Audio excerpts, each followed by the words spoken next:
حضرت عمر رضی اللہ عنہ گورنری سے اس گورنر کو معزول کر دیتے اگر نماز کے معاملے میں جماعت کے اندر سستی ہو جاتی گورنر کو. اور حضرت عمر کے دور میں جو 20 گورنر تھے نا، حضرت عمر کی حکومت 22 لاکھ مربع میل پہ ہے، ایک ایک ملک جتنا ایک ایک صوبہ ہوتا تھا ان کا.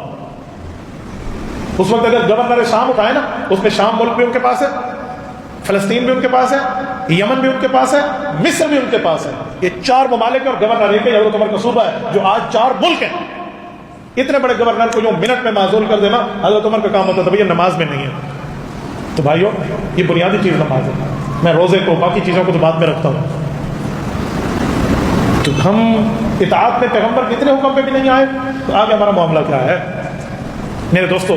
اس لیے کہتے ہیں الصلاۃ معراج المؤمنین. کیا مطلب؟ مومنین کی معراج نماز ہے.